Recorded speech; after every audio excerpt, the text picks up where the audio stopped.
تاريخ الشيخ يوسف الكونين maxay ugu duwan tahay taariikhda raggan kale culimada kale ee ka soo jeeda bulshada Mayga ah ee aan la dhigin sidee way taariikhdan Sheikh Yusuf Al-Koonin dadka loo baray oo tan kale culimada kale loo bari waay Sheikh Yusuf Al-Koonin naftirkiisi taariikhdiisa aad dadka loo barin waxyaabahan ku doodaya kamid tahay way si fiican dadka loogu bari waay qofka marka dadka la baraay deegaanku ka yimid imeeshu ku dhashay iyo yaraantiis wuxuu ah in dadka la baro Soomaaliya in maanta heebtiisa lagu murmo ka war qalad dawladeena ay ku talagal u sameysay ما فهمت هذه مرك أصدق بدك كلام برين ما هي بتيجي قال كلها شيء توقع ولا شيء تها لا أفرشن قال شيء يوتيوب يدوبنا هاي أول ده هاي ريري بلوها محل لوجو مرما شيء حسن برسنا ما أنت ملوجو مرمي كرا إيرك برسنا يدوسون وجود درسنا لين والوجو مرمي لها شيء حسن إيرك برسنا بدبادي وحاجر دواد بدن وتاجنا جيرو دواد كان قار هاليد كوسابسن أو حتى قاركود وحاجرتو kuwa magacyadooda xataalooyin magaaladan ay ugu dhisan yihiin oo la isku qabsaday xawataaka kamid dood taagana jirto waa u tageena tana waxaan rabaa marka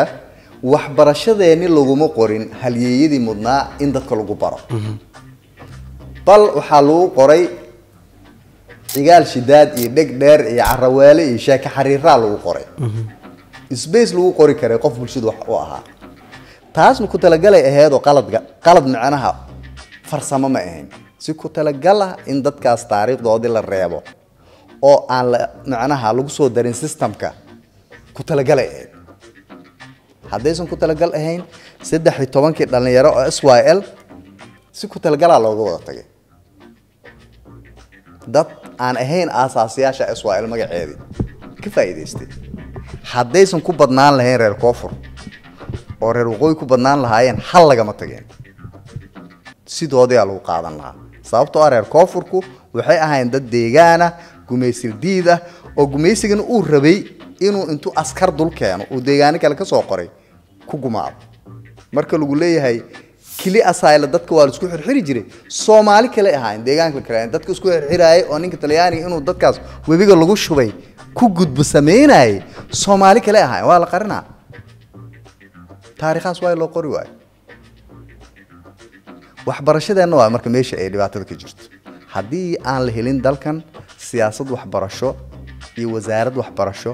umada isbarta isu keenta dib u heshiisiin u sameeysa aqbasho sida yihiin ku aqbasha qolo kasta iyo community kasta iyo halyeeygoodii iyo taariikhdoodii iyo dhaqankoodii iyo cadaaladdoodii sideedii loogu qoro waxbarashada umada geeska gees ay isbarato canuga jooga Soomaaliga ah Boosaaso ikan kismaayo baadiyeeda joogo ikan joogo beledweyne tuulo kamida ikan joogo boqol meel kamida inay isku darsi qaataan isku sina isu bartaan midna dadka dhan la barin midna dadka dhan laga qarin kii dadka dhan la baray wuxuu u maleeyaa inta asaga qusayso dadka la baray inay wax walba yihiin dadka ismu weydiinayaan siyaasiyiintii qaladkan galay oo bulshadan qaarna inay xaqiraan oo systemka waxbarashada iyo taariikhda laga reebo taariikhdoodii qaarna macnaha si gooni loo buunbuuniyay ujeedkooda muxuu ahaa isma dhihin haddaan lis dhihin saana u burbursanaanayna maxaa waqtigaas maxay ugu gadoodi waayeen bulshooyin kale waa ka gadoodeen dad badan ka gadooday tusaale hadda dadku waxaysan ogeyn moogtahay xaqiraadda waxaa ka mid ah ma maqashay suugaan la dhaho deelay iyo siinley oo dawladda gadood ku aad la dhahay ayagoo sidoo kale ma ay jireen waxaa kacay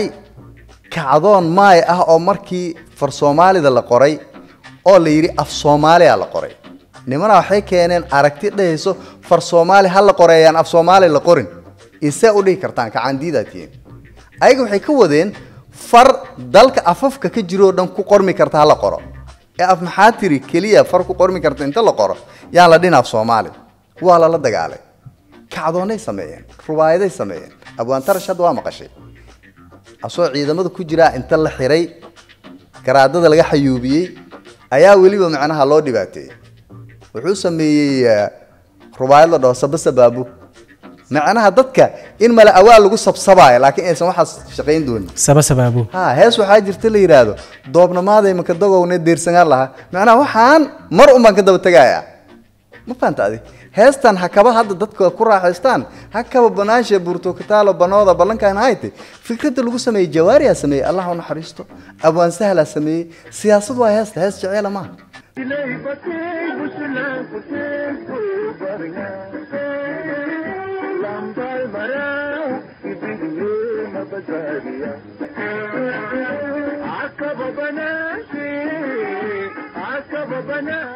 sida dadkaas deegaankooda loo abuse ay ka hadlaysaa fiidlay batay bushlaan kortay isgow badan lambaal marow ka barameema badbaaday yacni ubax qurux badan oo baxay oo caraf badan oo meel yaalo dayacan qof kasta ku leexanayo oo qaadaay am gooynaay marka hees jecel ma baahna hees jecel maaha dareen oo waxay ka hadlayaan dhibaatada lagu haayo Soomaalidan hadda ma iskaga raaxaysato haddaysan Soomaalida ogeyn guddoomiyihii baarlamaanka jawaariya fikradda heesta lagu sameeyay lahaa jawaari abwaanu ahaa silsilada huburow oo silsiladahan kale xataa ka mug weyn markaa fiirisay heesaa lagu sameeyey sida dadkaas isugu dayeen dawladda inay u challenge gareeyaan oo ayadan u ignore gareysay wuxuu ka mid ahaa abwaanadii wax ka sameynaya jawaari dadka wuxuu yaqaanaan maanta nin sharci yaqaana baarlamaan guddoomiye ka soo ahaa abwaanu ahaa heesa badan uu sameeyey markii allah u naxariistay abwaan Salmaan Ciise dalka cararay Sacuudiga tagay ninka ka ergeeyay oo dawladii asaga heshiisiyay asagu ahaa hees waxaa jirta caano la yiraahdo afyaal usmisla umuda sugaas oo lagu soo dhaweeyay hees iido allah iido hadawaa oo sahal lagu soo dhaweeyay xasan aadan qaado oo dadku u maleeyaan inuu sahalka lagu soo dhaweynayo sameeyay jawaariya sameeyay hees marka dadkaas waa ka cadoomeen laakiin fursadii kacdoonkoodii Soomaali ku arki lahayd lama siin inta maayga ku hadash ayaa si dhuumasho kontrabana waxa soo gudbin jirtay qofkii lagu arko waa la xiray kii lagu arko dilaa lagu xukumay marka dadku waxay u maleeyaan inay shib ahaan shib lama ahayn waa laga kacdoomay waa laga gudooday waa laga dagaalamay laakiin lugta la saaray waa la dagaalay abaan tarash ka wareysa daar asaga kaliya shakhsiyan inta dhibaato loogu geystay maxaa afmaay wax uga sameysay ruwaayada markuu sameeyay sababaabu kaliya weydii ma fahamtay marka kacdoon weligiis wuu jiray laakiin kacdoonada qaarna waa la buunbuuniyay si dadka kacdoonka waday loogu dhibaateeyo qaarna in la buunbuuniyo looma baahnayn hoosa loo dilay laakiin shib ma dhihin dadka godooday kacdoonadaas iyo dawladii Maxamed Siyaad Barro banaanka u cararay ayaa sameeyay maanta fartan mayga buugan waa buugii farta rasmiga ah afka mayga aniga guddigii wax ka qoraan ku jiray laakiin odayaasha barsoorada hogaaminay dawladii joogtay dalka isaga tageen waxay ka carareen abuuski barsoor Muxtaar ayaa kamid ah ku soo weeyay ma fahamtay waxa loo beegsanay maxaa may u daba taagantihiin af Soomaaliga inuu badan yahay kan hadda waa qaamuus jiido waxa waa jiido dictionary Somali English intuu la egyahay buugan waxaa qoreen Dr. Salim Ali Ibro oo la wada yaqaano in la yiraahdo Michael Netterer oo Mareykan ah marka afgooni waay aniga kula hadlaay buugan markaan kala furo afar afu ku qoran yahay wuxuu isku turjumaa af jiido af may af maxaatiri af English maayga maxaatiriga English ko aqaana oo ku turjumaa laakiin ereyada af jiidadan ka bartaa hadda aniga waan Soomaali isku afaalile saddex af Soomaali iyo hal English isku la qoran buugan kaliya mid kamida aniga completely waa ugu cusub yahay aniga maayga maxaatiri ka saay oo ugu cusub yahay adii hadda daan ku dhiba hal xarf inaadan ka garanaa laga yaabaa macnaha marka in dadka la dhaho isku afaatiin la isku qasbo sababtoo ah xaquuqda ka dhalanayso qofka markii la ogolaado afkiis waa inuu wax barasho helo afu fahmaayeen ku helo sababtoo dalalka markii la dhaho dalkan imisu community ku nool intaan 16 af lagu hadlaa af dhaxo wax lagu bartay in la sameeyo Sooma okay kaba soo qaad adi maxaa tiriyaa ku hadashaa anna ma aan ku hadlaa 6 jira tahay 6 jira ah hooyada kuma soo barin wax kale guriga afka laga hadla maayo aha maxaa tiriyaa aadna ku hadlaysid galaas la soo keenay macalinka galaaska dhax fadhiyo maayba ma yaqaan ani adi markuu waxna baraay marka uu a ba ta ja uu noo bilaabo labadeena kee fahmay adi waa fahmay because afkii lagugula hadlayo guriga markaa joogtay uu ku sharaxa laakiin anoo kale oo markaan maxaa tiri baranay ay iigu horeysaba markaan ilmaha inaan banaanka kula soo dheeldheelo oo weli meel maxaa tiri lagaga hadlayo inaan deganahay ee qasab tahay waa igu cusub yihiin wax macalinka sheegay maxaa la samayn jiray marka macallimiinta marka cunuga uu fahmi waayo af maay kula hadlo waree af Soomaali ku hadal ama galaaska iga baxalaay waa laga raacdeynay ku talagalay macnaha dawladda sidaas u shaqeynaysay ma ummaday isku haysay mise ummaday dhibaateynaysay Soomaaliya laga rabaa inay fasirto marka afka waa lagu kala duwanaana weligeed ilaaha macnaha noo sheegay wa min ayati khalqus samawati wal ard wa ikhtilafu alsinatikum wa alwanikum ilaaha ku faanay kala duwanaanshaha afka iyo midabka bini aadanka inay kamid tahay aayaadkiisa qof ma xaqiri karo ma fahantaadi marka afkii wuxuu rabaa kaliya in la isku fahmo oo la isku aqbalo hadaa af aadan fahmayn kugula hadlo dambiile ma noqona may maanta hadii uu noo yimaado qof aan Soomaali ba ahayn oo afku ka saay nugula hadlo ma ceebsanayn hadii laakiin annagoo macnaha meeshaan isla fadhino uu noo yimaado qof lahjad Soomaali anaga aanan fahmayn oo nugula hadlo waa ku qosleena siyaasiyiinteeni dalka hogaaminaysay ayaa saas u dhigay bulshada waan la isjeclaysiin karaa waana la isnacbaysiin karaa dacaayada la furay sida dacaayada loo wada bulshada laga gaday heer bulshada macnaha qofka caayada iyo dhibaateynta walaalihiis kaleba uu u arko wax caadi ah ayaana la gaarsiiyay marka taas waa dhibaatada caadi ahaan bulshooyinkan Soomaalida tusaalooyin ma naga siin kartaa waxay ku kala duwan yihiin waa ka siin karaa bulshada Soomaalida waxay ku kala duwan yihiin heebtay ku kala duwan yihiin number 1 heebtay ku kala duwan markaan ku leeyahay ninka Soomaaliga ah ee macnaha jileeca ah ee ninka Soomaaliga jireerka ah jireer weynaha ah ninka Soomaaliga banaadiriga ah heeb ahaan ku kala duwan yihiin banaadiriga naftirkeeda laga yaabaa community dad badan ku dhex jiraan inay tahay jireer weynaha laga yaabaa community dad badan ku dhex jiraan inay tahay inay iyaga xataa kala afsi yihiin qofkan Soomaaliga aan leeyahay hadda ayaa laga yaabaa jileeca inuu macnaha heebabka kala duwan leeyahay maayga maxaa tiriga xataa inay isla dhasheen ani ma aaminsan maxaa tiri inta badan Carabi ku abtirsataa maayga dadka asal ahaan ka soo jeedo ilan dad ayaga u tagay dad ka soo jeedo way Sooma dadka originalka ah kuma abtirsadaan Carab say u wadaan meel kale gelinaa oo ayagu gooni ah laakiin hawiyada daarood dirde kulli Caraba lagu abtirsadaa markii laakiin aad dadka maayga af ahaan iyo deegaan ahaan dhaladka u tagtid kuma abtirsanaa Carab ma yaqaanaan in Soomaalida Carabta ay xataa ayaga ma aaminsanaba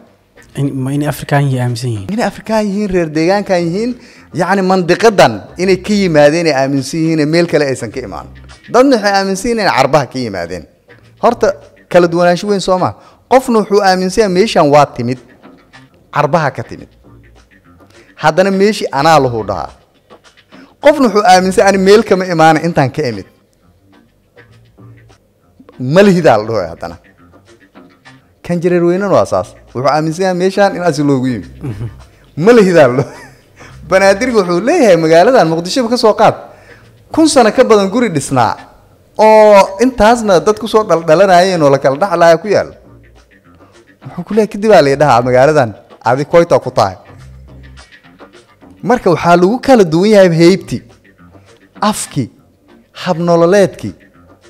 caadada lagu kala duwan yahay xeerarka lagu kala duwan yahay suugaanta lagu kala duwan yahay farshaxanka lagu kala duwan waxba isku ma darsana Soomaalida caadooyinka caado dhaqameedyada maxaa kamid ah tusaale markii aan deegaanadan shabeellada dhexe ay kor aadno dadka caada ahaan caado sanadla qabo waxa kamid ah Abgaal Cismaan badgalay qabaan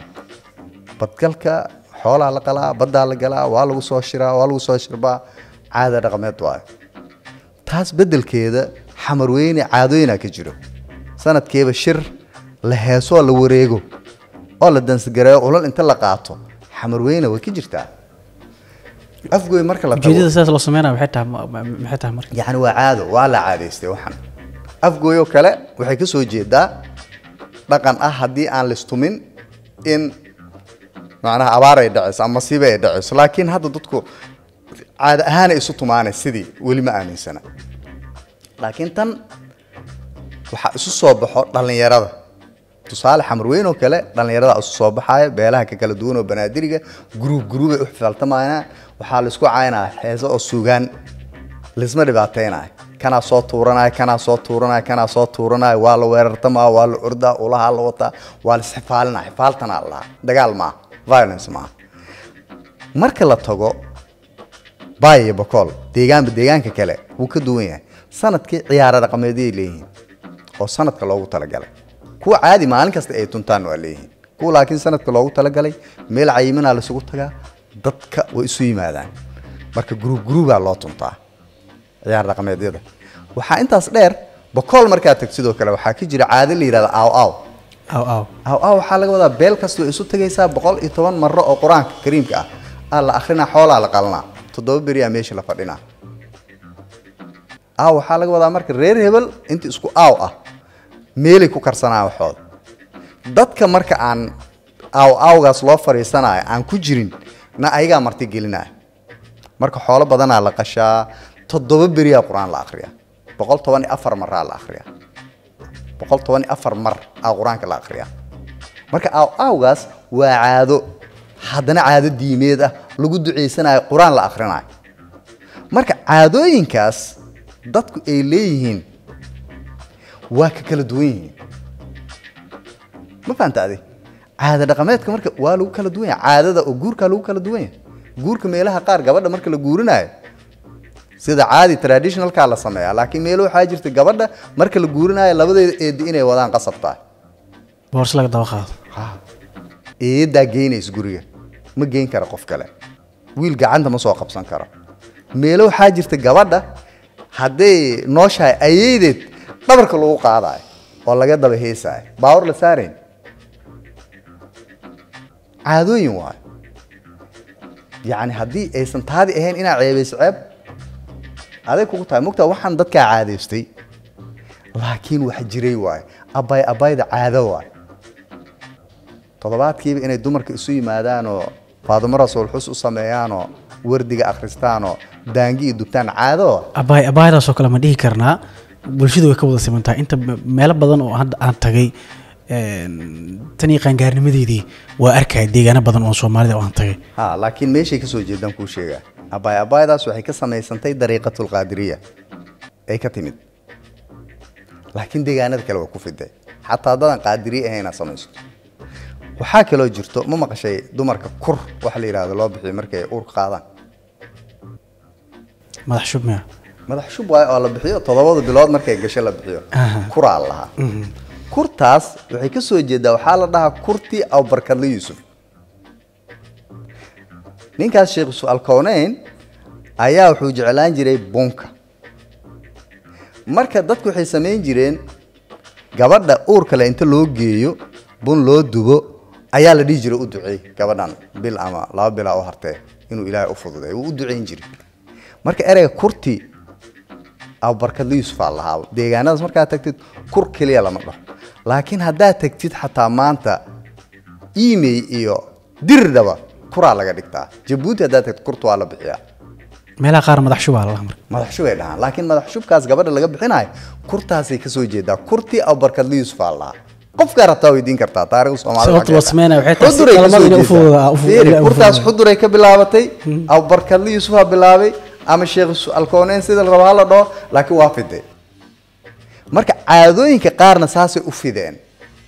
qaarna ma fidine meel gooniye ku egyihiin laakiin mid lagu ceebeyn kara ma jiro caadada dadka say wax u caadeystaan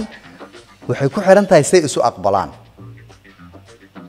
caadadu waxay u baahan tahay mogtahay is aqbalaad waxay u baahan tahay dulqaad waxay u baahan tahay aqoonsi qofkan waxaan uu caadeystay haddaadan kala qayb gelin oo aadan macnaha u aqoonsan berri marka aad la timaadid wax kale asagana muxuu sameynaa qofbu waxa uu qofka kale u arko inay muhiim u yihiin uu sameynayo ku colaadina marka caadadu waa saas luqadaha Soomaaliga marka laga hadlayo sida ku qoran dastuurka ama sida uu sheegayo dastuurka ku meel gaarka ah waa labo maay iyo maxaa tiri ayashee waxaa jira afaf kale oo aan dastuurka ku jirin laakiin dad badan oo Soomaaliyeed ay ku hadlaan Soomaalidu luqad kaliya kuma hadlaan mise waxaa jira lahjado ama kala duwanaansho afeed Soomaalida horta aniga kelmadda luqad ma isticmaalay marka qaar markay dadka dhahaan waxaan luqad miya mise waa lahja waxaan dhahaa af Soomaali igu sheeg Soomaalidu waxay qabtaa ereyga af bas iyo af guri af Soomaali marka la dhaho af kasto dalkan lagaga hadlaa af Soomaali ah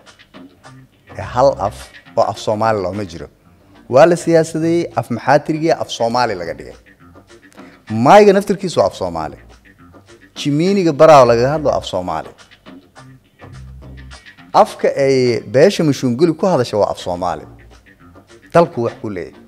dalkan community degan afkay ku hadasho waa af kamid ah af Soomaali hadda Kenya afartan iyo labada af oo ka diiwaan gashan Soomaali soo kuma jiro af Kenya waa Soomaaliga markuu meesho af Soomaali la dhaha laakiin oo Kenya iska leedahay marka aftunida iyo jiidada iyo garaha iyo dabaraha marka fiirisid dadkaas waa dad community ahaan dadka maay ku hadla ka tirsan hadana af ayaga u gooni ah afkooda wuxuu u baahan yahay dhaqankooda in lagu ixtiraamo tusaale ayaga waxay leeyihiin xigmado badan waxay leeyihiin halyeey badan halyeegoodii oo suugaanyahanka ah kaba soo qaad deegaanada doy oo diinsoori ku hareeraysan ninka caanka ka suugaanyahanka laga dhageysto oo af dabaro ku gabiyo see lagu aqoonsana hadii afkiisiiba aan la aqoonsanayn see bulshada loogu soo dhaxdara wax badan oo maanta bulshada dib u heshiisiin u ah wax tar u leh wax soo saarkeeda wada jirkeedu ka hadlaa qofkaas afkiisiiba hadii la xaqiro leeyahay maba jiro suugaantiisana ma jirayso qofkaasna ma jiraayo marka dalka af Soomaali wax la yiraahdo ma jiraan afafkan dhan af Soomaali isku ah laakiin anaga maxaa af Soomaaliga waxa laga dhigay naaneys uu leeyahay afka maxaa tiri khaladka la galay dawladeena gashay af Soomaaliga waxa la rabay inta la taxo afafka Soomaaliga la dhaho kanna waa afka officialka ah in la dhaho dadka maxay arki lahaayeen marka wiilka af garaha ku hadlaya inuu Soomaali yahay kan af jimiini ku hadlay inuu Soomaali yahay kan af reer Shangaani ku hadlay inuu Soomaali yahay laakiin af dhexe oo lagu wada xiriiro oo maxaa tiri la dhaho inuu jiro lagama dhigin marka Soomaalida afafku waa ku kala duwan tahay wax la xaqiri karana ma hadaan lis aqbalina Soomaalida fiiri dhibaatooyinka in hadda laga hortaga ay tahay waxa waay bulsho markii la caburiyo sanadaha la dheeraan kara laakiin maalin un bay macnaha ee qarxaysa tusaale Ethiopia 2000 oo sano ka badan ayay Oromo meesha ku nooleed community ugu badan ahaayeen systemka dalkana laga ilaalinayo maanta yaa hogaamiyay dalka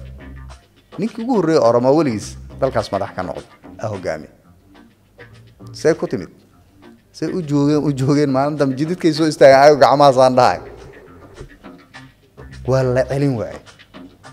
okay ways xakameeyeen oo ninka hadda meesha joogo dagaal kasta gudaha lagaga furay buuq kasta lagu sameeyay wuu xakameeyay hadii sida Oromada inta badan u fakireysay oo ahayd inay dadkii dhibaateynay ayagana markooda ka aarsadaan oo asaga jidkaas mari lahaa oo san iscelin lahayn Abi Ahmed maanta Ethiopia waslaan lahayd Everest ka dhigi lahayd laakiin wuxuu ka fakiray yani islaantu xalma kala aarsigu xalma laakiin sida loo aamusinayo dadkan muwaadin matid loo leeyahay meelo aadama wiilka jareer weyn meelo aadama leh maalin umbu intuu qaato qori wax kasto jilaaco ka hor yimaado ama sandhuuban uu fooda dari doona si taas looga baaqsado hadda loo baahan yahay labada kan uu hadhow dili doono ee asaga hadda in la simo because wuxuu kaga fiican yahay male dalku asla leeyihiin xaquuqda u simeeyeen fursadii gacanta wiil jilaaca haday gashay oo jilaacina gudihiisa isku gumeystay jireerna macnaha systemka laga saaray taas kama dhigays jireer dalkan kama tagaayaan intay dalka joogaanaysaan yihiinna dulmi ay tirsanayaan marka maxaa loo xaqiraa inuu yahay nin jireer weyne ah oo wiilkan jileecay asaga dalka isla leeyihiin kala af duwan yihiin kala heeb duwan yihiin kala dhaqan duwan yihiin laakiin dalka uu ka dhaxeeyo maxaa diidaa maxaa loo sugaa maalin un inuu asagana ku fikiro sida keliyo xal aad dadka kula sinaatid ku gaari kartid waa inaad qori qaadataa maxaa levelkaas loo gaarsiinaa aawe caqligii kala duwanaanshaha haddaan la aqbalin mushkiladaha noo rahman kala duwanaanshaha afka aqbalo u baahan yahay kala duwanaanshaha heybta aqbalay u baahan tahay kala duwanaanshaha dhaqankana aqbalo u baahan yahay haddaan la aqbalinna mushkilada rahman waa mid kastaba maalinteed unbaa qola hadda caraysan oo cuqdadaysan ee u raadin doontaa xal ay ku raadinayso qori ama dagaal taasna marka mushkilad rahman oo mid markay dhacdo dhowr 10 sano laga soo wareego mid kala dhacayso dalkaana dadka u maleeyo in mushkiladu aysan dhici karin tusaale yaran ku siinaa dalka markuu dumayay dawlad kamid ah dawladaha ugu xoog badan military ahaan ayaa ka jirtay qaaradan dad kacdoomay adduunyo miigagii iyo taangiyadii iyo BM-yadii sawaariikhdii aniga reer Madiina ahaa qofkan saas u fahansaneen oo yar xero la yiraahdo xerada sawaariikhdo gantaalaha hadda Iiraan ay ku duqeynaysay Israel qaarkoodna la tusay oo waaweyn ay yaaleen Madiina xoosh gadaashiis ku ooli jirtay on turtaan ka soo guri jirnay ulahan lagu tumo ana arki jiray wixii meeshoodii yaalay dawlad kaga carartay kadib ana qofkaas meel la geeyay anima ogi laakiin sawaariikhdii diyaarado la eego meeshii yaal ay dawlad ka carartay qofki isla marka waxaan isma bedeli karaan oo isbedelayaan tusaale kale waxaan ku siinaa dawladeena markay dhacday Muqdisho dagaal oogiyaala sameysmay xaafad kasta inay u xirneed kuwaana waxba laga qaban karaa ayadoon islahayn wiilal yaryar oo madaxyada duubana intay yimaadeen oo maxaakiimtii iyo ayaga isku dhex jiraan maalmo lagu soo gabagabay nin 100 tiknika uu leeyahay intuu ka cararay lala wareegay anoo wariya sawirka qaaday aniga ma dhahay hebel hadda hal qofna ma waa badnaayeen qaarkood hadda waa joogan magaalada qaar waa dhinteen Allah u naxariisto laakiin rag 100 tiknika ah inta ka carareen lagala wareegay aniga soo macnaha tabiyay anoo saxafi ah wax kastoo isbedeli karaan waxa dalka hadana qabsatay muqaawamo qolo la dhaho oo shabaab ugu xoogan tahay 2011 markii Sheekh Shariif madaxweynaha wadadan Maka al-Mukarrama xataa lama mari karin aaway nimankii say u joogeen hal habeen guureen tabartii atin dawladihii ku xigay maalin banana asleeday kan dadku inta qabtay ayju ku dhajiyay qoska baxooya waxaan dadka iswaalaya ma ahane waa silsilad socoto marba meel ku go'ayso waxaan waa isbedeli doonaan laakiin intay ayagoo xun isbedeli lahaayeen waxa fiican kan hadda dulman in hadda kor loo soo qaado uusan u baahan inuu dulmiga asaga isku dul qaado abukar waxa kamid ahayd shakhsiyaad ku howlanaa qorista qoraalka ama far qoraalka afmayga muddo intee leeg ayaa wadeen ma dhamaystirteen mise wali waa wadaan ma la isticmaalaa oo wax ma lagu qoraa hadda afmayga yaase asal ahaan aragtidan laha waa mahadsan tahay waxaan kamid ahaa guddigii hadda farta mayga ani afka mayga ma dhahay farta mayga qoraay fartaas dadka guddigaas ku jira qaar waxaa jiray 70meeyadii soo bilaabay halgankeeda markii maxaatiriga la qoray oo la yiraahdo af Soomaali Professor Mukhtaar kamid ah dadkii waagaas wax bartay jaamacadaha ka baxay oo arintaas ka dhiidiyay oo laga yaabaa in ay dhibaato ku muteysteen ayuu kamid ahaa Professor Kuso kamid ahaa dawladda markay dhaceysay Mareykan wax barasho u jiray oo isla guddigan kamid ah 92 shirki ugu horeeyay oo laga hadlo afmay dadkii qaban qaabiyay ama ninkii qaban qaabiyay la dhihi karo Canada ayuu ka dhacay marka dawladda markay jirtay dadkan waa la caburinay fursadna ma haysan dawladda markay dhacday waxay u arkeen fursad inta dawlad raadinta lagu jiro ee ayageena isu soo kabi karaan si dawladda imaanayso loogu gorgortamo loo dhaho war qaladkii dhacay hala saxo تيما دعينا مشكلة دالين دولدي يابا ديب لو أنكي وايو مشكلة دي غيب كنقطة مركا لابد كون إيو سيديد إي طبانكي حاجري شركة دعي مقالة اللي هذا بوروس أو سويدان كترسن oo dhammaan dadkii afmaay wax ka qoray isugu yimaadeen oo leeyiri marka farahanka kala duwan oo qolaba siday la tahay wax u soo jeedisay inta la isu geeyo gudi loo saaro qof kasto waxaan ehel u ah macnaha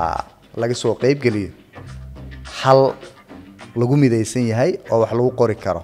oo rasmi ah laga soo saaro marka gudigii meeshaas laga soo saaray aniga lagu soo daray xubin ka noqday 2018 ilaa 2023 waa taqaana waa 6 sanadood ayaan shaqo soo wadnay 6 sanadood marna fariya la iswaafajinayay mar waxyaabaha culayska ah oo bulshada hadhow fartii loo bandhigo ku keeni karo culaysa tijaabo la gelinayay marna waxaas naftirkoodii annaga aan keenaa dad kale oo aqoon yahanaa inta loo bandhigay naftirkoodii inay waqti inta geliyaan wax ka soo macnaha reebaan waxna ku soo daraan waqti loo siiyay ugu dambeyn bishii November 23 ayaa far afka maayga uu ku qormi karo la dhigi karana af Soomaali kasta ku qormi karo markii lagu soo daro 3 dhawaaq oo anaga aan ka saarnay oo maxaa tiriga uu kaga duwan yahay maayga ayaa la soo bandhigay markaas la soo bandhigay wixii ka dambeeyay buugaaga jiray uu buugan ka mid yahay oo farmayga oo anaga gudigii uu soo saaray oo laga baran karo afka farti maayga laga baran karo buugaas marka waxa loo qeybiyay iskuulaadka iyo jaamacadaha magaalada Baydhabo oo aan markaas ka soo saarnay meesh aan ku bandhignay farti maalintaas wixii ka dambeeyay horta waxay bilaabeen inay dhigaan hadda markaan Baydhabo tagnay adiga isla bishan gudaheed ayaan Baydhabo ka imaanay oo akademiyad la dhaho akademiyada qaran ee afka dhaqanka iyo cilmiga ayaan meesh ka soo furnay oo maayga akademiyadaas waa hay-adii loogu talagalay inay horumariso afkan horumariso dhaqankiisa horumariso dadkaas taariikhdoodii ka daba keento dalka intiisa kale oo hore uga tagay marka waxaan had soo ogaanay ilaa 800 oo arday oo afkii maayga si fiican wax loogu baro qori karto akhrin karto in muddadii u dhaxaysay sanad iyo xoogaagi 2 sano ku dhawaad ahayd oo markaan farti dhignay iyo markii akademiyada la furay in ay iskuulaadkii iyo jaamacadihii farti ku tababareen way soo baxeen waxa kale oo jiray kacdoon dhalinyaro oo group waxa jira la yiraahdo ku taabti afka aayo macnaha waa ardaydii afka hooyo oo afmaaya ilaa iyo ayagana dhowr kun ay gaarayaan group saabay leeyihiin oo ayagana dhalinyarada baro fartamaaga afka maay ku baraan shahaadooyin waasiyaan kuwaasna shaqo fiican ay qabteen oo laga yaabaa dhowr kun ayay ayagana soo saareen marka dadaalkaas dhalinyaro ee kii waxbarashada oo laakiin bilow ahaa socday laakiin furitaanka akademiyadan hadda aan soo furnay waxay wax ka qaban doontaa oo shaqadeeda u taalaba ay tahay waa dhaqankii iyo afkii inay horumariso marna waa scientific department ay leedahay oo cilmi ahaan inay wax cilmi baarto oo bulshadii ay kor u soo qaado ayaa loogu talagalayo taasa si fiican u horumarin doonto hadii xataa loo baahdo in manaahij la soo saaro dawladda federaalka laga rabaa inay dadkaas dareenkoodii iyo dadaalka socda inay qayb kala noqoto oo hogaamiso hadii la waayeen hadii dadka gadaal uma noqon doonaan inay ayaga dadka iska daba keenaan macnaha waa go'aan bulsho waay go'aan hadda oo wax laga bedeli kara ma marka hadii dawladdii ay nagala wareegtana dawladdii aan garab ugu noqonaynaa hadii dawladda sida hadda ay meel isaga dhigtay oo u ignore gareysay ay weli go'aankeeda uu kaas yahayna waxa dhow macnaha cidii diyaar u ah inay wax ka qabato ay meel ka qaban karto ayaan soo gaarsiinaynaa dadaalkaas oo socdo laakiin sida saxda ah oo qof kastana macnaha uu fahmi karo waxa waaye dalka afka maayga iyo maxaa tiriga lagu hadlaayo wali bulsho aan 4 milyan 5 milyan 6 milyan ka yareen oo maay ku hadlayso waxay u baahan yihiin tixgelinteena dawladda waa laga waayay ana ku dhahay afcad waa laga waayay waxaan diyaar u ahayn heer madaxweyne heer rasuul wasaare heer macnaha wasaaradda waxbarasho diyaar u maaha siyaasiyiintu diyaar u maaha laakiin kacdoon bulsho aqoon-yahano hogaaminayaan dareen macnaha saxan ku dhisan waaye wax gadaal u noqon kara ama wax laga qaban kara ma aha laakiin ugu dambeyn hadafku ma aha in af Soomaaliga maxaa tiriga laga bedelo macnaha nationalnimada kan macnaha meesha la geliyo ma waa in xaquuq siman dadku helaan gabagabadii aan soo gaarnay sidee bay soomaalida ugu faa'iidaysan karaan kala duwanaanshahooda afeed iyo dhaqan si ay u dhistaan bulsho midaysan waxay ugu faa'iidaysan karaan siyaabo badan waxaa ka mid ah tusaale adduunyada waa lagu faanaa kala duwanaanshaha soomaalidana waa ka carartaa dalalka deriska nala ah hadda diyaaradda Ethiopian Airlines waxyaabaha lagu xayeysiiyo waxaa ka mid ah kala duwanaanshaha dhaqanka bulshada dalka ku nool aa lagu xayeysiiyaa Kenya saas oo kale waxay isku xayeysiiyaan bulshooyinka kala duwan dhaqankooda annaga laakiin waa ka cararnaa bulshada kala duwan waxay keentaa xadaarad kala duwan aragti kala duwan oo dalka horumar u keento hal doorka ka soo baxayana kan wixii ka maqnaa kan kala dhameystiraa marka kala duwanaansho lisla ogol yahay haday timaado dalkan wuxuu noqon karaa dalalka ugu horumarsan ugu hodansan bulshadiisana ugu xadaarada iyo aqoonta fiican tahay laakiin kii fursad helayna haduu kan kale inuu macnaha xaqiro waqti geliyo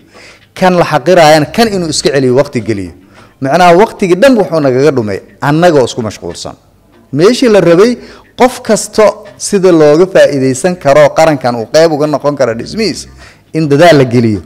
inaan isdhibaataynaan gelinay laakiin kala duwanaanshaha wax weyn ay soo kordhin kartaa xadaaraday ku soo kordhinaysaa waxbarashaday ku soo kordhinaysaa dalxiiskay ku soo kordhinaysaa bulshada naftirkeedii ilbaxnimadeeda ku soo kordhinaysaa gobolkaaga sida looga nool yahay Soomaaliya dhan in looga noolaado hadaad rabto ma shaqeynayso laakiin markaa soo baxdido wixii wax ka duwan aragtid safarka xataa xiisu yeelna qofka meeshuu joogo miska joogi lahayn meelaha kale u aadi lahaa sababtoo ah markaa ogtahay kismaayo markaa tagtid inaad wax cusub kala kulmaysid haddaad jilib tagtid wax cusub kala kulmaysid haddaad gedo tagtid wax cusub kala kulmaysid boosaaso haddaad tagtid hargeysa haddaad tagtid awdal haddaad tagtid macnaha ilaa iyo zaylac iyo haddaad ka dhacdid meel kastoo aad tagtid ilbaxnimo cusub oo bulsho Soomaaliyeed leedahay inay ku kordhayso haddaa ogtahay niman dhaaye dhul marin dhaaye ma leh waa socon lahayd bulshadaasna tii aad u tagtidba ganacsigeeda kobcila sababtoo hotel aad degaysaa raashin ka gadanaysaa waxba geynaysaa saaxiibaa yeelanaysaa yani hatta hadan adduunka laga fakirin oo gudaha laga fakiro isu socodka bulshada ayaa kordhi lahaa kaasoo dhaqaalaha wareegiisana kordhin lahaa isfahamka kordhin lahaa is-aqbalaada kordhin lahaa marka kala duwanaanshaha inay dawladda dhiiri geliso oo wasaaradda waxbarashada dhiiri geliso ayaa laga rabaa dalka abukar ahaan maxaad kula talin lahayd jiilka cusub ee Soomaaliyeed si ay u arkaan kala duwanaanshaha in uu yahay awood ma ahan caqabad yani inuusan caqabad aad u mahadsantahay waxaan kula talin lahaa jiilka cusub been badan oo qarankan laga sheegayay oo loo sheegay horta inay iska daadiyaan Soomaali waa isku af waa isku dhaqan waa isku diin qurux ma aha taas siyaasiyiina sameeyay ugu tala galay inay dadka qaarna ku dulmiyaan qaarna xoogaa ku soo dhisaan dhibaato leen ka qaadnay qofka Soomaaliga ah oo Soomaaliga kula ah heebtu doona ha yeesho ha ka midab doonaado ha ka waji doonaado ha ka tin doonaado ha ka macnaha jir dhismeed doonaado horta aqbal inuu Soomaaliya inuu kula siman yahay dhinaciisa meeshu Soomaali kaga nool yahayna u ogolow inuu asaga macnaha ku nool yahay markaas adigana waxa noqonay qof meeshiisa ku amaan qaba ogol walaalkiisii kale asna la ogol yahay isu gurmada wax isu tara ku kastabana intuu awoodo markuu qarannimadu ku soo kordhiyo kii farsamo awooda farsamadu ku soo kordhina kii dhaqaale awood dhaqaaluhu ku soo kordhina kii xadaarad iyo dhaqan iyo wax dalxiis uu ku soo jiidan kara awoodo uu ku soo kordhina kii beeraha qodi kara beertu ku soo kordhina kii kalluun soo qaban kara kalluunkaas la soo qabanayo ku soo qof bini aadin oo wax laga faa'iideyna ma jiro qof kasto bini aadina faa'iido leeyahay laakiin dhalinyarada jiilasha cusub waxa la rabaa odayaal maskaxdooda mir ahayd oo dalkan soo qarribay wixii kaaga tageen adiga hadul taagnaan qofka Soomaaliga ah oo deegaanka aad joogtid jooga kaliya inuu Soomaali ku noqon meel kasto aad tagi karto Soomaaliya tag dadka walaasho arag in la kala duwan yahay la kala af duwan yahay ceebna ha ka dhigin qofkii waxa saad u hadlayso oo hadli waayo ceeb ma aha Soomaali kale kula mid ah laakiin afkii hooyo oo uu ku hadlayay deegaankiisa laga hadlay uu sidaas yahay waay marka dhalinyaradu waxay idinka jirtaa Soomaalinimadu is aqbalaad idinkama jirto is xaqiraad aadan u maadsantiin waa hagaag guud ahaan daawadayaal halkaasaan kusoo gabagabeynaa barnaamijkeenii codkii bulshada oo marti inoogu ahaa wariye qoraa Abuukar Albatri isla markaana ka tirsan howlwadeennada hay'adda IMS. Abuukar, waa mahadsantahay.